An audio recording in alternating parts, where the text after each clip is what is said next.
smoke the dizzy, but we can always share some deceive. It's just a cup in time. This song doesn't have to run. Life's all of us, not every moment we can be feeling fine.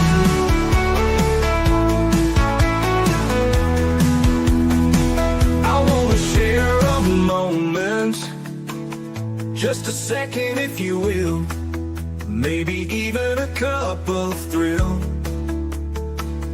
We could share this performance. It's tea time, come sit with me. Well, welcome everybody. Miss Liz in the house. That's right. We have 3 shows left for season 6, and then we roll in season 7 with 192 that are already booked for next year. So we're going to plow next year with some strong teas. But tonight I have J. Timothy Hunt in the house, and we're going to talk about his book, The Museum of Lies. That's right. We're going to talk about his good book, but we're going to talk about his tea. And his tea is really interesting because I'm going to switch it up. It's going to be small OCD alien. And to make soap, he adds a person to his tea. So keep it clean and make some good soup. Good soap for tea. Soup. I got soup on the mind, guys. But we're going to serve some soup, and we're going to soap, soup, and tea. That's what we're going to serve tonight on Tea Time with Miss Liz. But before we get started with all of that, you guys know how Miss Liz rolls. We get you guys over to Facebook, LinkedIn, Instagram, YouTube, Spotify, TikTok, all those good platforms. We get you to like, follow, and subscribe, and we get these tea times out because they all do make a difference when you share them. If this tea time resonates with any of you guys tonight, share it out because it does help the guest and it helps get the word out for all these different incredible teas. And tonight we're going to be serving tea, soup, and soap. So come on, you got to share it.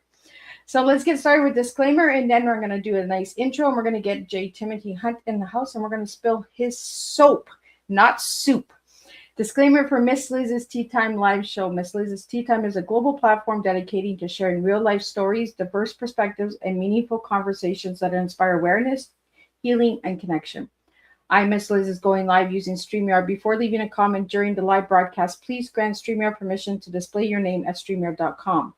Please be advised that all content brought forward during any Tea Time show is presented in good faith.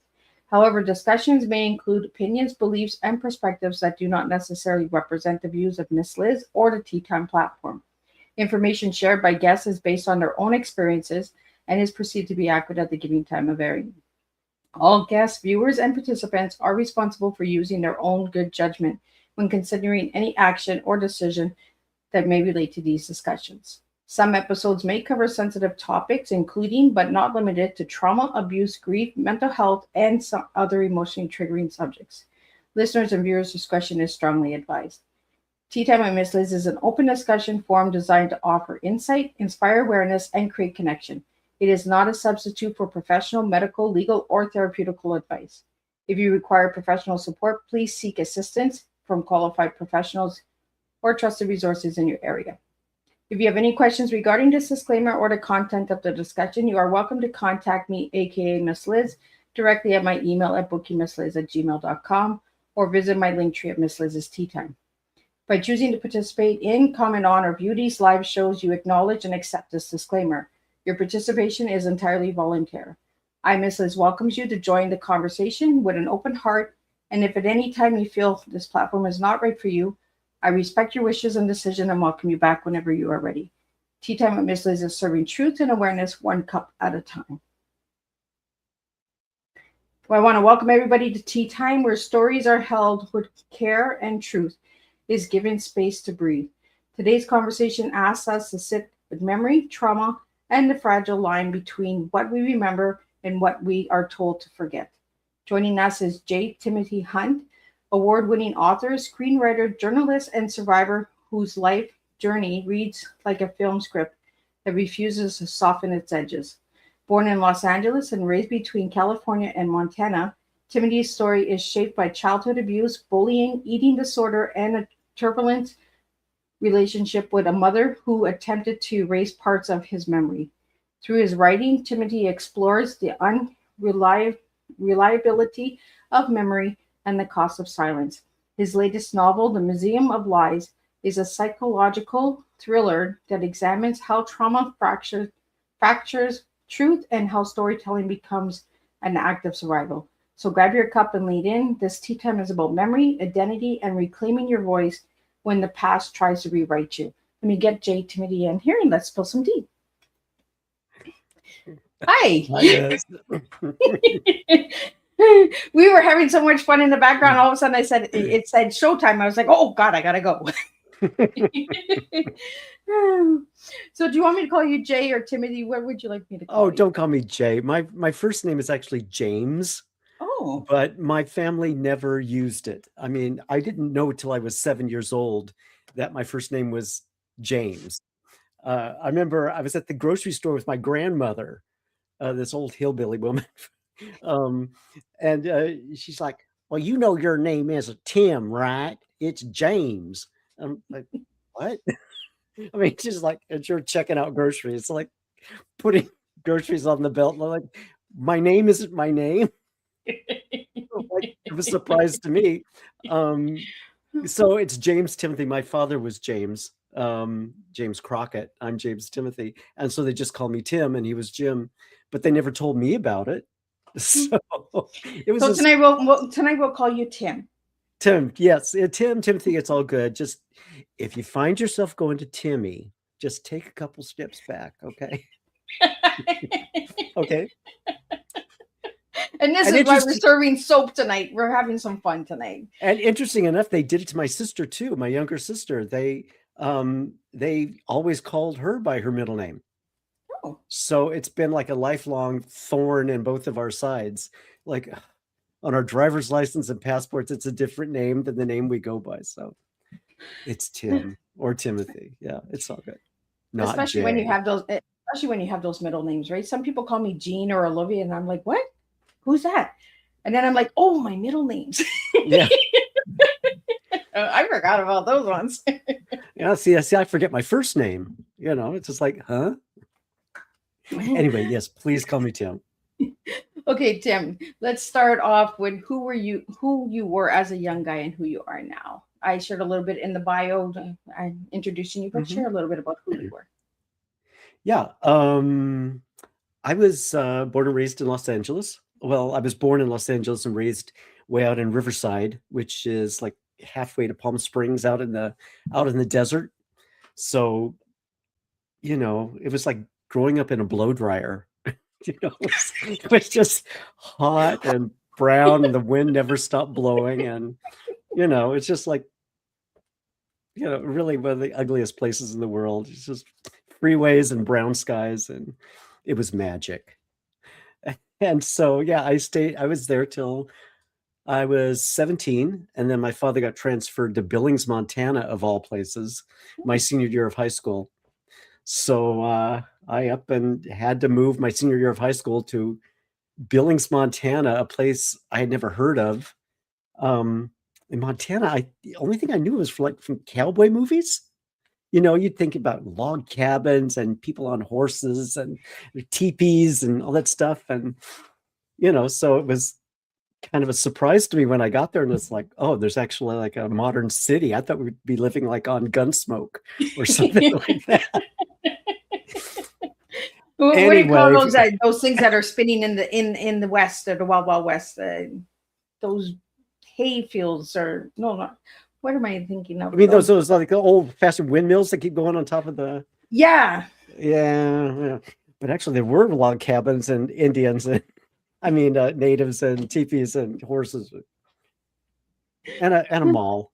So. Oh, there was a mall, so that's a good thing. Yeah, but yeah, I got to tell you, in the mid 1970s, being a very short gay kid from California living in Montana was it was not good. It was not fun. It was if I was a fish out of water in LA, I was a big fish on dry land in Montana. So as soon as I graduated from college, I was like a shot for New York City, where I suddenly felt at home. So you went to New York from Montana? I moved there. I never had been to New York in my life. Just said, I'm moving to New York. And because even as a little kid, I didn't fit in California at all. Because I was short and had black hair, and I was kind of erudite, and you know, and so people would always ask me if I was from New York when I was a little kid. California, like, because they thought that I was like some little character out of a Woody Allen movie or something. So I wasn't like the rest of the kids. So, but when I hit New York, I felt at home. So loved it. And who are you now today, Tim? Who am I now? Well, I was until 1995 when I met my current husband. I was let's see, an American Christian um, single guy. And then now I am a Canadian Jewish dad, husband and father of 2 sons. It's like I'm a totally different person now than I was then. And if you would have told me back in like 1980, that I would be who I am today, I would have laughed in your face. you know Well, Oh, surprise! You came to Canada. Look at that. That made a big change. Us, it was a us huge change. Canadians, right? Huge change. So I've been in Canada since 1997. Oh, Yep. And now I'm a Jewish father of 2, Canadian.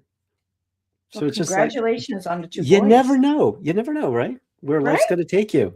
Absolutely. Mhm. Well, tonight I want to talk about the book that I was sent. So I'm going to pull it up so we can talk a little bit about it, and then we had some questions that Love came in to. about the book. So let me pull up this incredible book. And for the audio listeners, Tim, if you could just give them a description of what's on the cover and all that good stuff.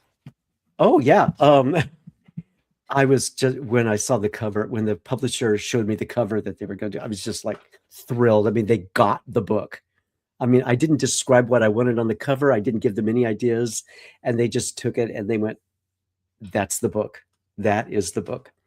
Okay. The book it's a first person monologue, or a series of first person monologues from the main character, Carrie Scott. And he tells you about his entire life, and it's all told out of order. Each chapter is a different year, but all the years are kind of scrambled up out of order. And Carrie has had a really crazy life, filled with abuse, humiliation, just horrible things have happened to him. Self-harm, and horrific bullying and sexual abuse. And then also he's had amazing, unbelievable good fortune that just sort of drops in at him out of the blue. Like in his worst moment, something astounding will happen to him. And so it goes back and forth through all this. And then he learns in midlife that one of the therapists that he has seen a couple years earlier had been accused in the media of causing false memory syndrome in his patients. This was actually a big thing back in the 1980s and early 90s. He had gone to a therapist to help him recover some memories that he felt that he had repressed. And then he finds out later that this doctor has been accused of implanting false memories in his patients. So then he doesn't know if any of the stories that he has just told are true. He believes them all 100%. And he cannot believe that his memories are false. But he also can't prove that his memories are true. And so basically what he does, he becomes obsessed over this whole thing and creates a museum to himself, with gathering evidence of things that happened in his life to prove that his life actually happened. And he creates like this huge, kind of like a Victorian cabinet of curiosities kind of museum to himself. It's sad and it's tragic, and but Carrie never lies. But we're not sure that what he's saying is true, but we're also sure that he's saying the truth. I mean, he completely lacks the ability to lie to himself or to other people. So yeah, so it's kind of a mystery in the end. Did any of this stuff actually happen? But if you ask Carrie, absolutely, it absolutely happened. So that's basically the gist of the book. So Tim, on the screen, we're seeing a little boy dressed up as a devil, I'm going to assume. Yeah. Oh, so this book is fiction. It's fiction. But there are lots of course, there are lots of parallels with my own life. I've had a crazy life full of horrible things and just unbelievably wonderful things. It's, and when I talk to people about my life, often, people look at me like, is this guy for real? Or are you like this, pathological liar? I'm like, no, I mean, this stuff really did happen to me. But so in this book, there are some things that are my lived experience here and there. And the devil thing is one thing. From the time I was like 3 or 4, my mother made me a devil costume for Halloween. And it was my only Halloween costume for like the next 10 years.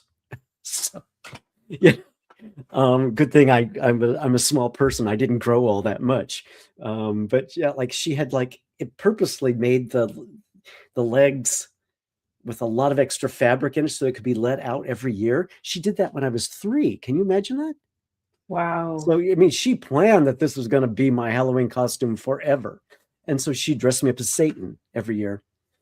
And like one of the more like bizarre good things, I mean, happened out of the blue is the first year I wore it, I was in the local paper, I think on the front page, wearing this costume. Wow. I mean, it's just like, wow is right. Things like that have happened to me my whole life. I've always ended up in the news. My sister never.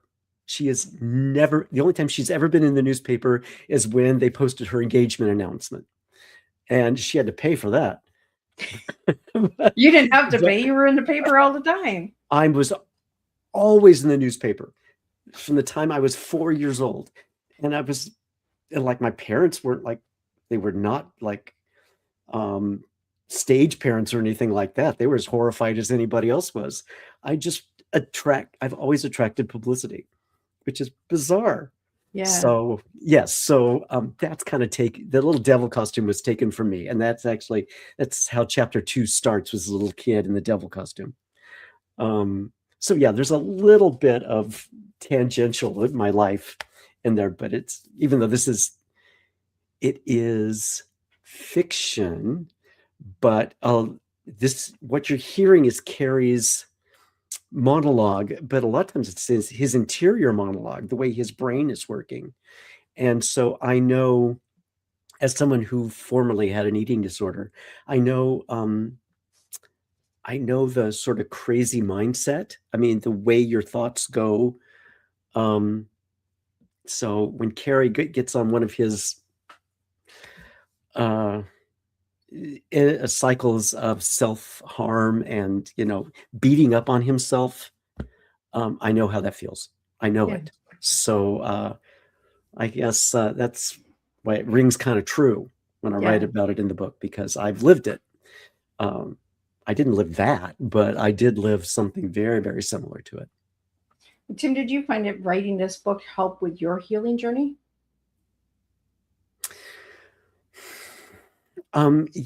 Yeah. Uh, yes. Although I didn't do it, that kind of crept up on me. I mean, I didn't write it to like as therapy, you know. I wrote it because I created this character, Carrie Scott, and you know, I've got 2 kids, and Carrie is just like my third kid. I I feel like he's mine, and I I feel protective of him. And as I was like writing this book, I felt horrible that I was inflicting all this abuse on him and making him go through all this horrible stuff. Um, but still, you know, I'm still a writer, so Yeah. I didn't Because what stop I'm myself from doing it. Yeah, because what I'm getting from it, Tim, is the inner child, right? Because even when I share my story, everyone's like, how the heck did you live through so much of that? And a lot of people, I got the same thing. Like, did you make it up? Did you say this? You know, where you start to question your own sanity if it really happened, right? Absolutely. So And plus, I get where you're coming from when you say that, right? It's the inner child screaming outside, and that child is that third child that's part of you. But it's when we're writing stories as a writer, I know for myself, my characters or how I write in first and third person has a lot to do with that inner child wanting to mhm, release itself. Did you find that that was what it was when you were writing this story? yes, because as I think you mentioned earlier, I had a mother who had very serious mental health challenges. She had borderline personality disorder, and which sometimes like slopped over into psychosis. Yep. And so she would gaslight me and my sister all the time. Something would happen, and then she would, you know, claim that it never happened. You know, my sister and I were always questioning our memories from the time we Yep. were little kids because she would say that, you know, that never happened. No, you know, we never did that. We never went there. We never did those things. I never said that. You never did that. And like my sister and I have like we're very close still. Yeah. And we've got common memories that we both remember things. Yeah. It's not So, just I one mean, person, it's two people that are remembering the same thing. So and then our mother telling us that neither of our memories that match happened. yeah, So it's like it can make you crazy. So I mean, good. a little bit of this book is just, you know, like getting it out there, getting it on paper, um, to Well, that's and then it, right? You having created this character in order for your story to have a voice. mhm. Yeah, I think so. Yeah, absolutely. And a lot of this, you know, I don't talk about a lot of the stuff that happened to me as a kid, um, except to therapists. And no, I've never had an abusive therapist like Carrie did in my book. I've had wonderful, fantastic psychologists, psychiatrists that I've worked with over the years who've been extremely helpful and wonderful. So none of the therapists in my book are based on anybody I've been with. Yeah, I've because got when, go ahead, Tim. no, go ahead.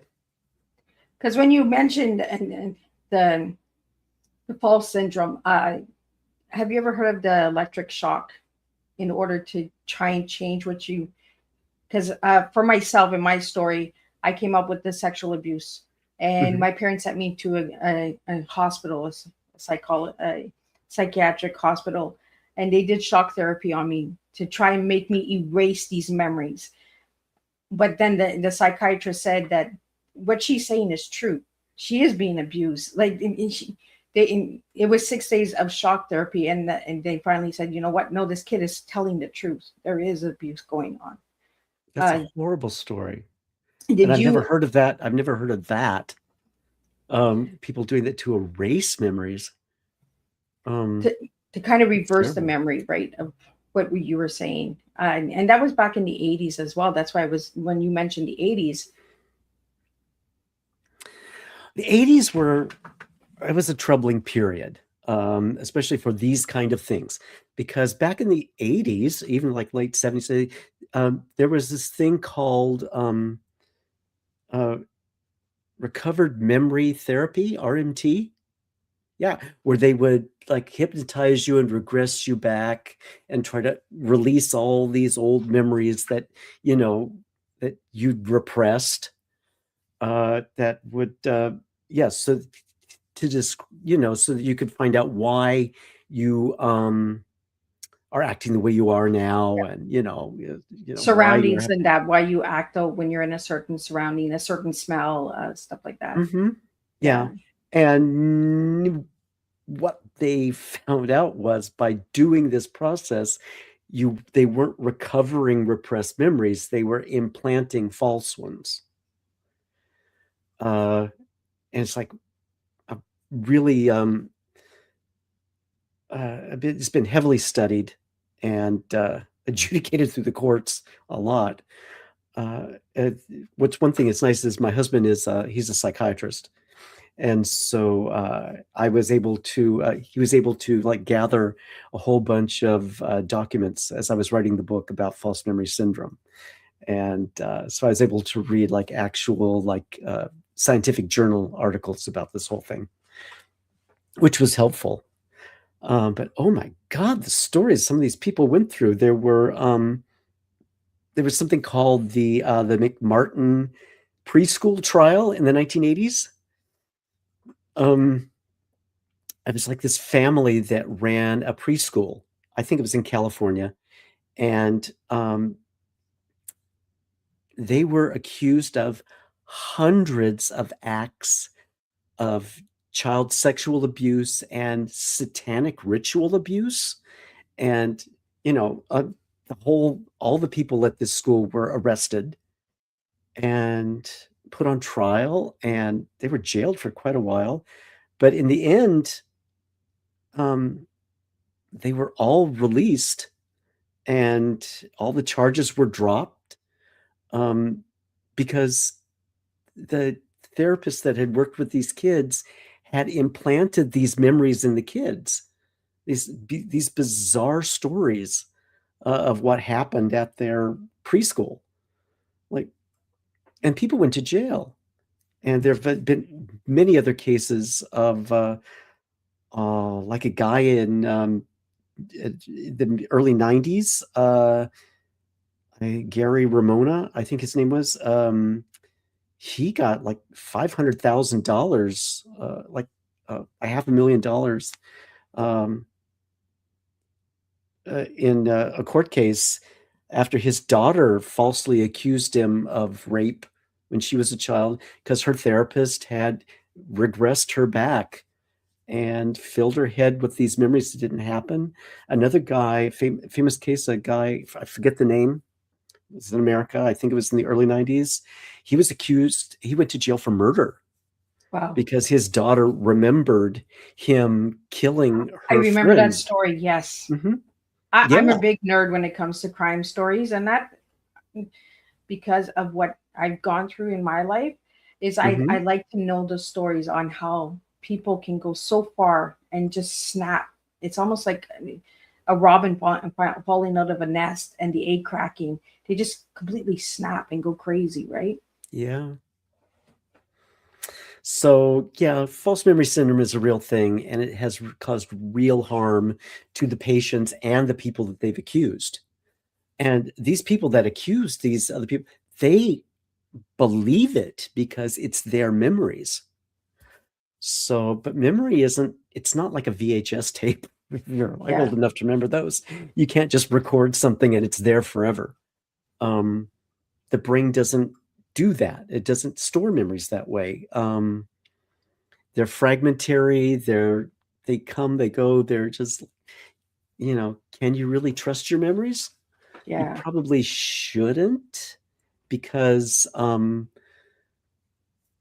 morph, they change over time, and like you tell a story to somebody and then maybe somebody else tells a story about it, and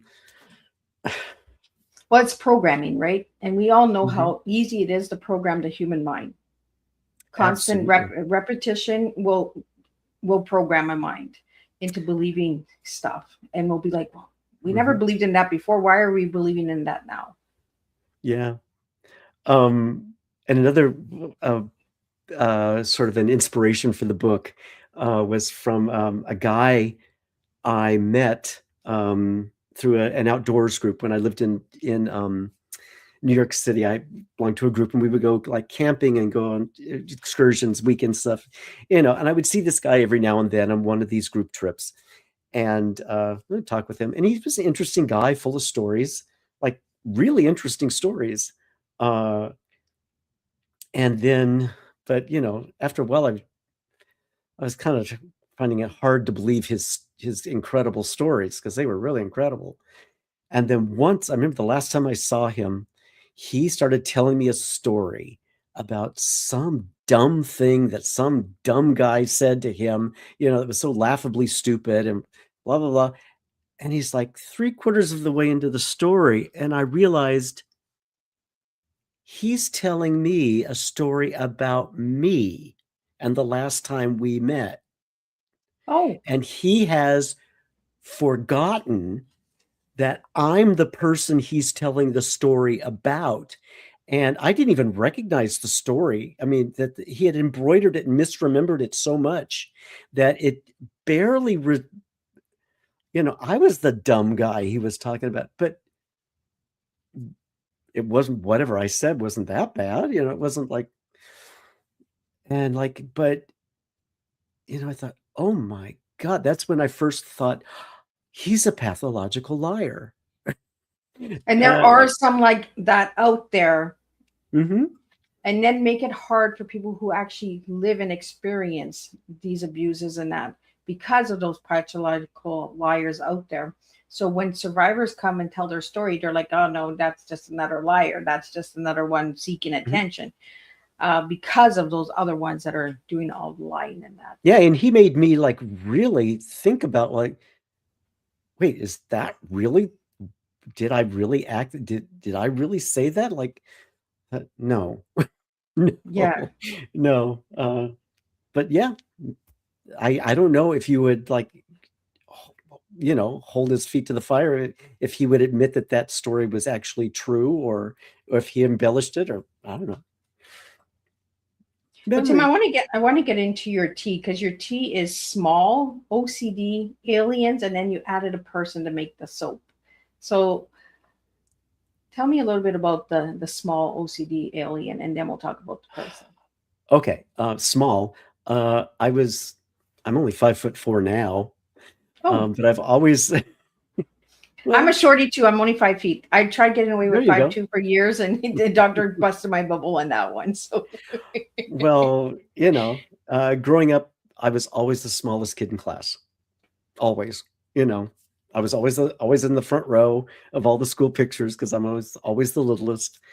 I stopped growing at age 12, so I've always been like short, and so that's the small thing. I was always a little person. Uh, OCD, yeah, I'm borderline OCD. I'm very detail oriented. I sweat over tiny details, which I later in life learned to use to my advantage. About 15 years ago, I became a script supervisor in film and television. So I'm a continuity supervisor. I'm in charge of making sure that all the little, like behind you, I would make note of all the teapots in a row back there, make sure their spouts are all turned the right oh, way. all right way. Yes, Or- from so they would no, match from shot to shot to shot, so that nobody would, you know like between takes, if somebody came and moved everything, I like move them all back so that they don't change between the shots. And so I was like, you need someone who's like really OCD for that job. uh, I just fit in great with it. So yeah, I've always been like really anal retentive, very um, paranoid about details and getting all the details right and making sure everything is neat and tidy, and all my papers are filed, and people are always like whenever I like go to the bank or something and I meet with somebody, they're like, "You're so organized. I've never seen anybody quite so organized as you are." Like, yeah. So that's a little OCD. And the alien part was, as I said earlier, I never felt like I belonged anywhere that I ever lived. That makes sense. Yeah, I'm a native Angelino, native Californian, but all the time I was there, I didn't look like any of the other California kids. I didn't talk like them. One thing that is sort of parallel in my book with my character, my parents, I mean, we were the Beverly Hillbillies, if you remember that show. Yes. One of the good ones. So my parents were like actual hillbillies who moved from the Appalachians to Southern California in the 1950s. And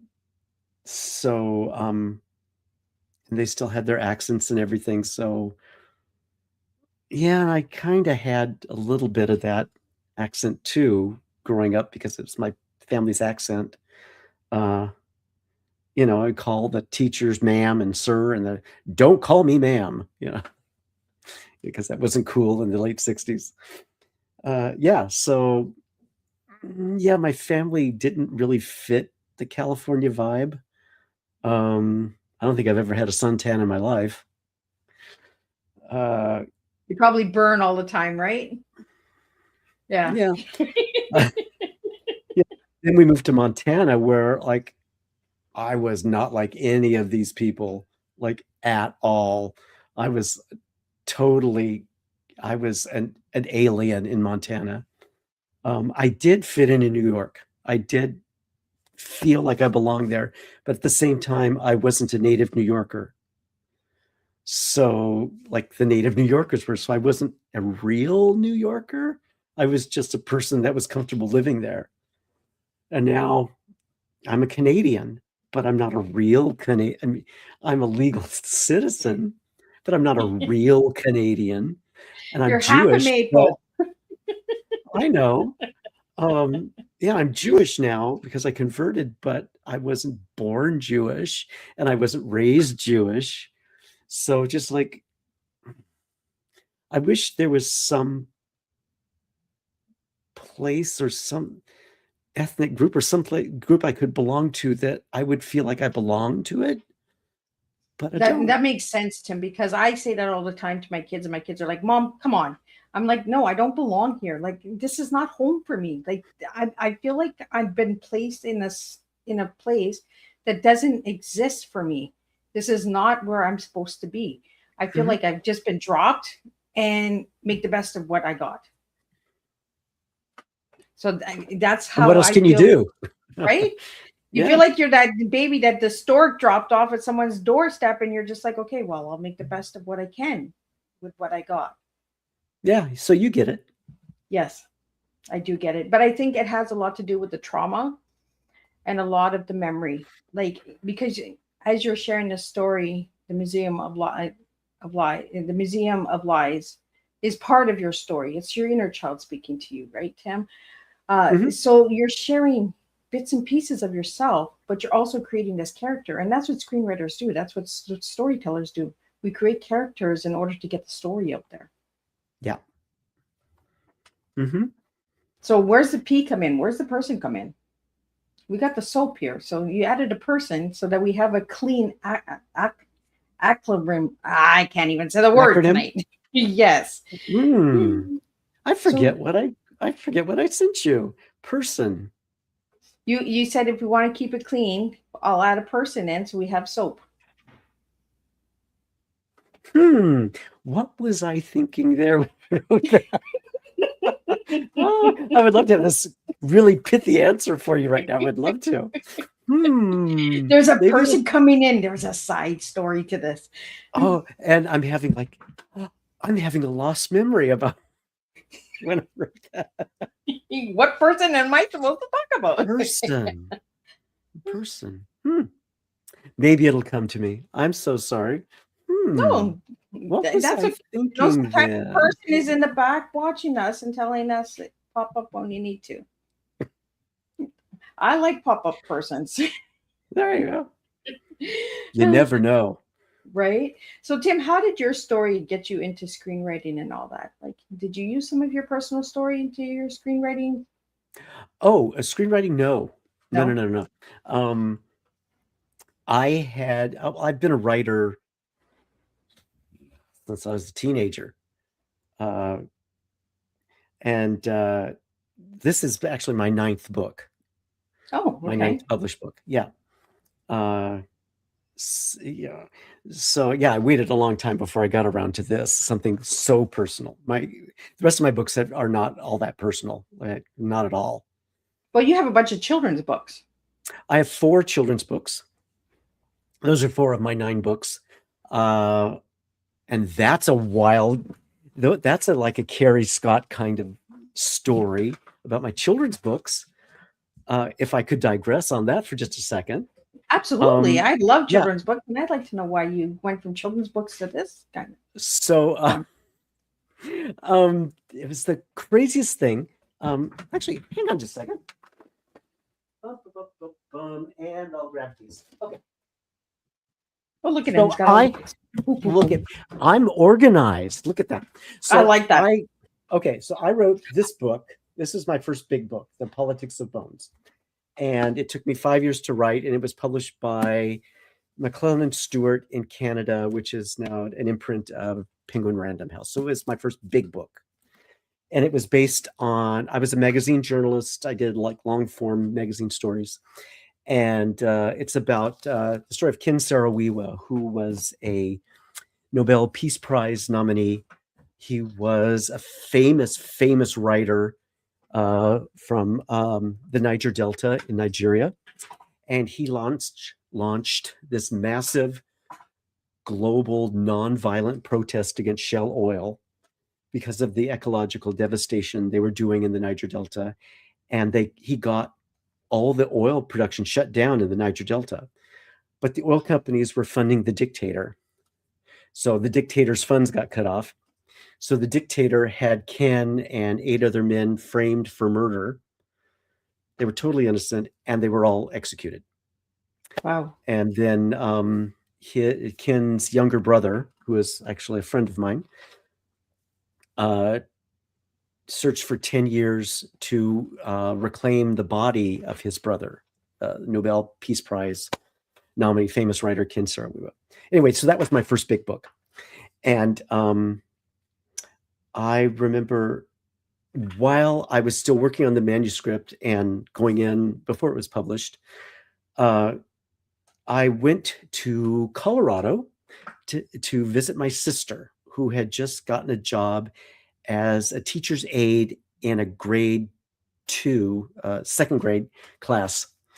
So I went to see her school, see where she worked, and to meet the teacher she was working with. And the teacher comes up to me. She goes, "You're the guy who wrote that story. The kids just love it." And I said, "Thank you."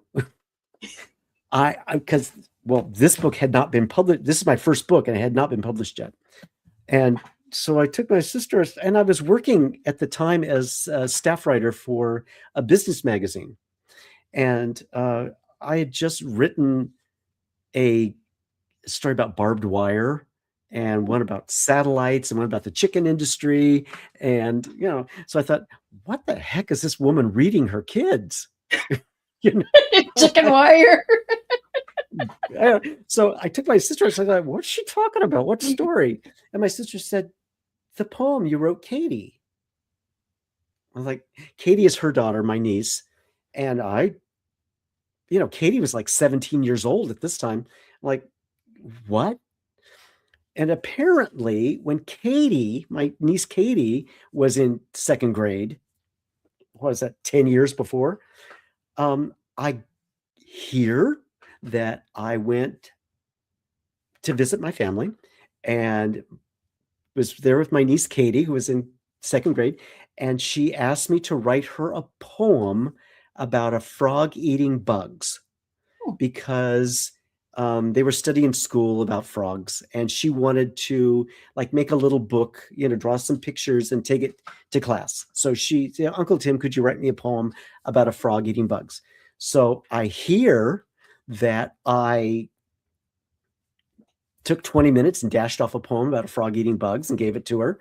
And then I flew back to New York and never thought anything of it again because I still don't remember doing it. And she gave it to her teacher, and the teacher really liked it and made a copy and gave it to another teacher who made a copy and gave it to another teacher. And over 10 years, it had kind of become like part of the curriculum in the school district. Oh, wow. And so I said, could I see a copy of this, please? I did that. So I got a copy of the poem, and I'm like, I don't remember writing this, but it certainly sounds like something I would have written. So I took it back to New York, and when I saw my editor, as we're like going over this book that it was about to be published, I said, the craziest thing just happened.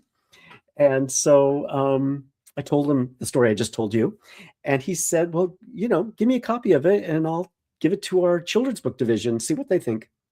So he did, and they loved it, and they published it. Oh, well, look at that. It became a bestseller, and it was nominated for the Governor General's Award, which is the highest award in Canada. Wow. This is my first bestseller, and I don't remember writing it. Wow. I mean, so this is like a very Carrie Scott kind of thing. Weird stuff like that happens to him. Like, have you ever heard of someone else writing a bestseller? I mean, having a bestseller that they don't remember writing? Well, it's almost kind of like in a trance. No, it just happened a long time ago, and I didn't think anything of it and forgot about it. You wrote it and you left, and then you're just like, oh. I wasn't writing it to be a children's book. I mean, I guess I was kind of for my niece. Weird. So that's how I became a children's book writer. And then like 3 more books followed. This one that was also got nominated for the Governor General's Award. And then this illustrator died. She was wonderful. Mad as a hatter, but I loved her terribly. And then I got a new illustrator, and that book came next. Too much glare. Yeah, little chicken duck. Oh, I like that cover. Isn't that cute? Isn't that cute? This Bill Slavin is this illustrator, and he's a rock star. He's done like over 100 kids books and has won every award. I'm just blessed to have been linked with him. And then Bill and I did a 4th book. There. I like the then title. I just said that's enough. There. Like I got there. that. That's actually I got from a poetry book. They're all poems. They're all poetry. But not like Dr. Seuss poetry with the rhyming couplets. So no book banning for your books. No, actually, weird things.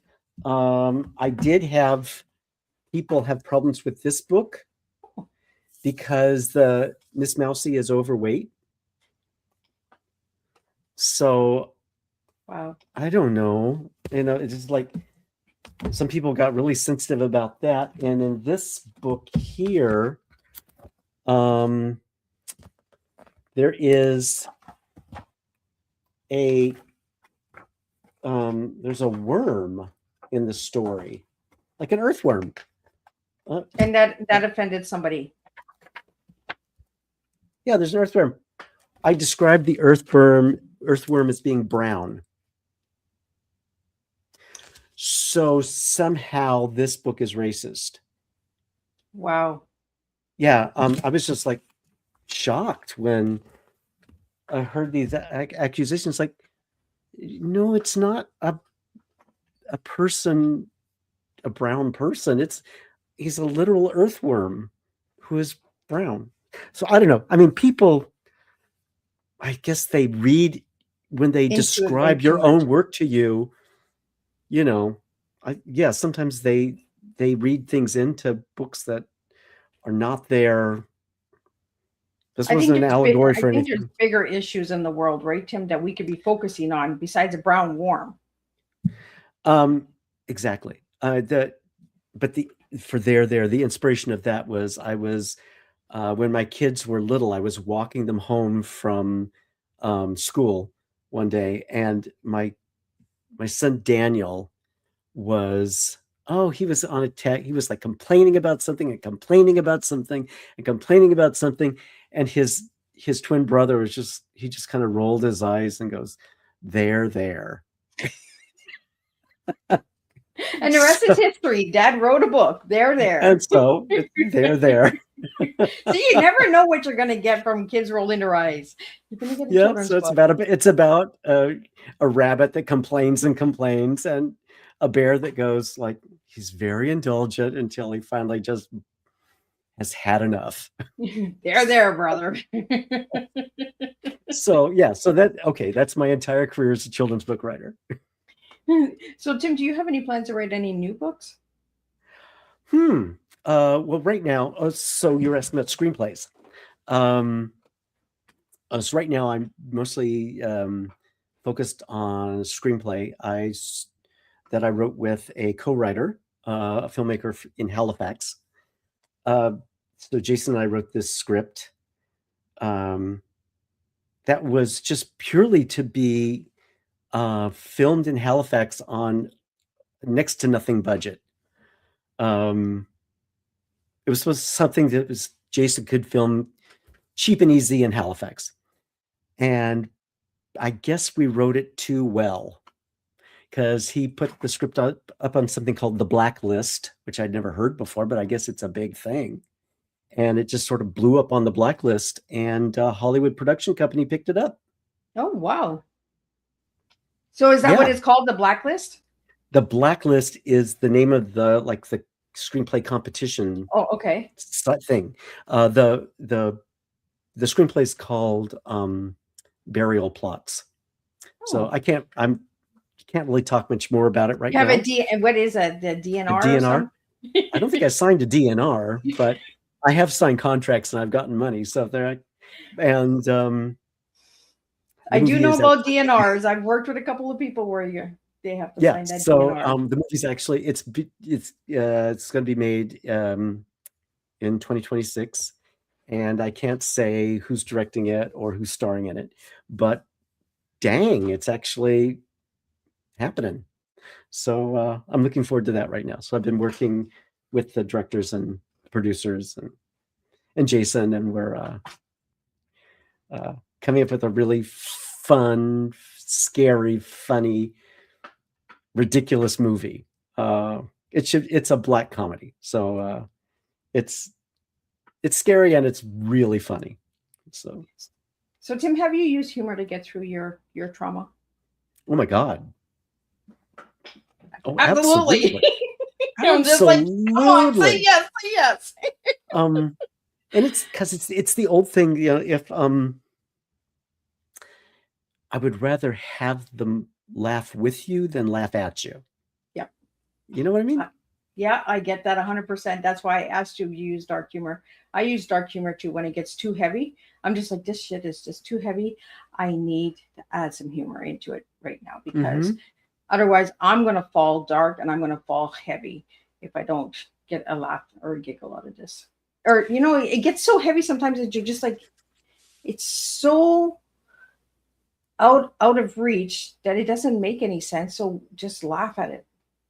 Laugh it out. Like, because you don't understand the situation. You don't understand why it keeps happening, or why they keep telling you that never happened, or you're making that up, or you've seen it different than I have. The good old gaslighting stuff out there.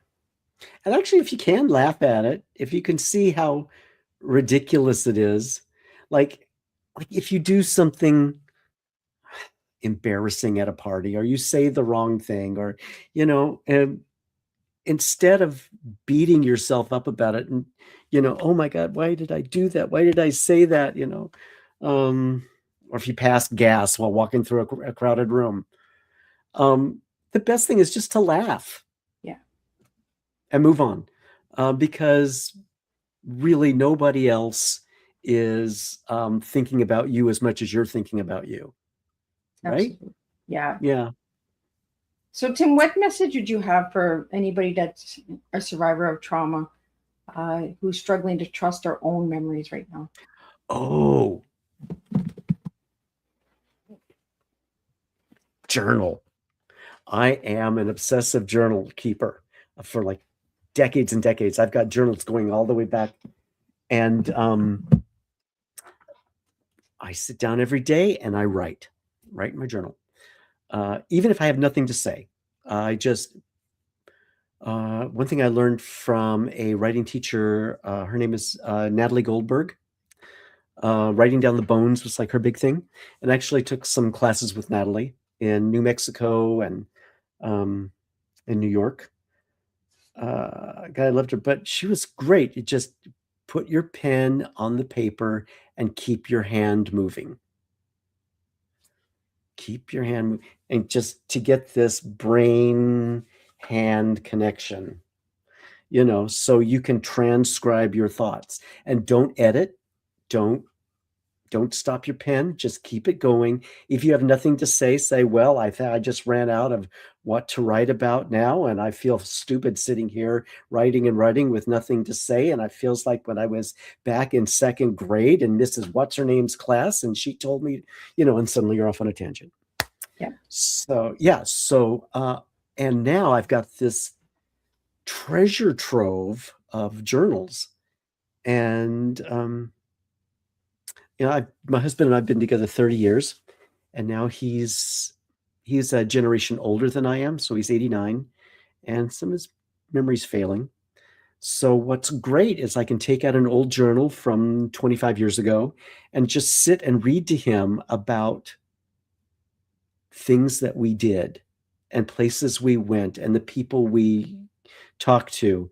And a lot of times I've forgotten all this stuff, but since I wrote it down right when it happened, it's real and it's true.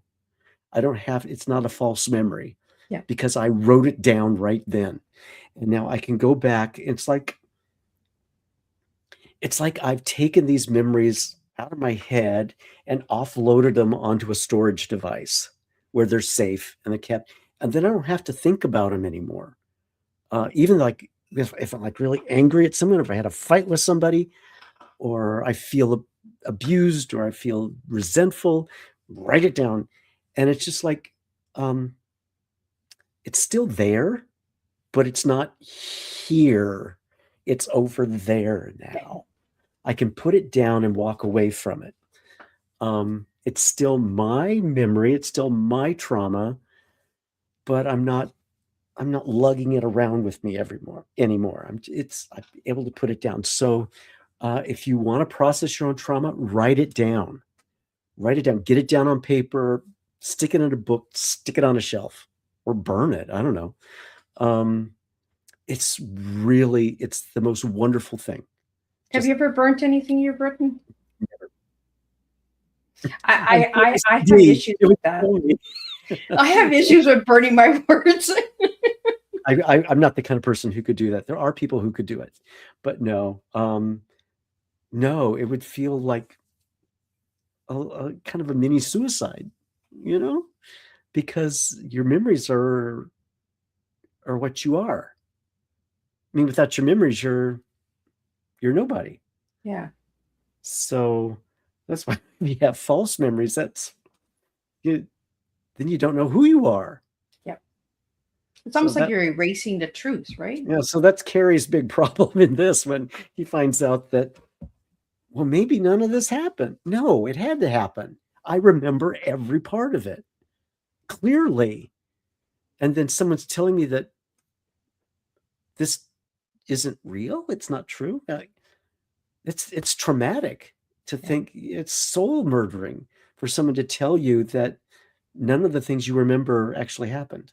So poor Carrie. So, Tim, what do you want the readers to get from this book? I want them to be kinder to other people. and know that the way you treat other people, you may not think anything of it, but it certainly means a lot to those people. And to have some empathy, because just because it's not important to you doesn't mean it's not really important to somebody else. So this is you see people with like weight issues. I don't like if I see somebody like large walking around, I don't like go, they should exercise. I think that's a person who's that way because of a lot of things that are going on in his or her life. Yeah. And I just feel empathy for them. And I just hope that I just hope that they find some healing and grace, or what if they need medical attention, they get that. Just, it's not everybody's not just lazy or stupid, Well, people. some stuff is genetic as well. Exactly, some things you just can't help. And some things it's how they dealt with trauma. So just don't judge people. Everyone's going through stuff. Just give them a little grace, because that could be you in, next week. Right? So absolutely, right? You never know when your life is going to change. So just be kind. I'm proof of that. I tell my kids all the time, just be kind. You don't know their story. Exactly. Just because they're down in the dumps doesn't mean that they're going to be down there all the time. They might be the next leader of the country. Don't start knocking people down when you don't know their story. Get to know their stories. And that's what I really love about Tea Time is I get to know everyone's story, and I get to share your stories along with my story as we incorporate the stories as similarities of understanding one another. So Tim, if anybody wants to find out more of your books or get you on their podcast or anything like that, how could they reach you? And if you could spell out your website for the audio listeners. Yeah. Well, so as we said, my first name is actually James, but I don't use it.